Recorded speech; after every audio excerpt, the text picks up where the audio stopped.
Inilabas na ng Quezon City Police District o QCPD ang facial composite sketch ng isa sa mga suspect na nanambang at nakapatay kay Barangay Chairwoman Crisel Beltran. Samantala, itinaas naman ng pamahalang lungsod ng Quezon sa 5 milyong piso ang reward sa sinumang makapagbibigay ng impormasyon para maaresto ang mga suspect. May report si Mar Gabriel.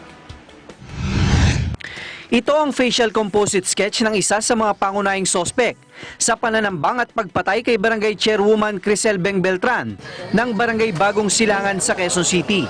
Ayon sa witness, tinatayang nasa 5'4" hanggang 5'5" ang taas ng sospek, payat ang pangangatawan at kayumanggi ang balat. Sa ngayon, patuloy ang investigasyon ng Binoong Special Investigation Task Group sa krimen. Ayon sa QCPD, pangunahing motibo na tinitingnan ang anggulo ng politika, lalo't tumatakbo ang kapitana bilang congresswoman sa kanyang distrito. Sinisilip din ng mga otoridad ang anggulo ng love life ng kapitana na iwalay umano sa kanyang asawa. Tinitingnan natin yung political angle kasi nga she's a politician.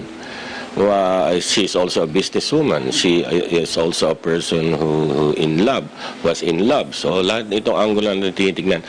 Mula naman sa 3 milyong piso, itinaas na ng lokal na pamahalaan ng Quezon City sa 5 milyong piso ang reward sa sino mang makakapagbigay ng impormasyon para maaresto ang mga sospek sa pagpatay sa kapitana. Para siguro mas mabilis pa ang pagresolba sa krimen sapagkat kung mas mataas ang pabuya, yung mga witnesses, yung mga may kaalaman patungkol dito sa krimen na ito, mas maaring lumapit, hindi na matakot, at lahat ng impormasyon ay mabilis silang maibigay. No? Sa tingin ko, the higher the pot money, the better, the faster.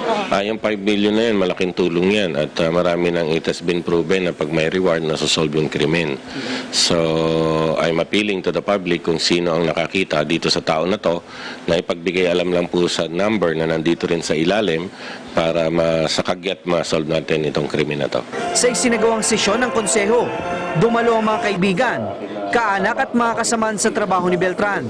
Ilan sa kanila ang nagsuot ng itim na ribon sa braso bilang simbolo raw ng pakikiramay sa kasamaan sa gobyerno. Sa gitna ng nangyaring krimen, iminumungkahi naman ang ilang mambabatas na ituring na election hotspot ang Quezon City at isailalim ito sa kontrol ng COMELEC. Para naman kay Belmonte at sa QCPD, maituturing na isolated case ang nangyaring pagpatay kay Beltran. Gayunman, ipauubayan na raw nila sa COMELEC ang desisyon kung dapat bang ituring ang Quezon City bilang election hotspot. Para sa Eagle News, Mar Gabriel, I am one with 25.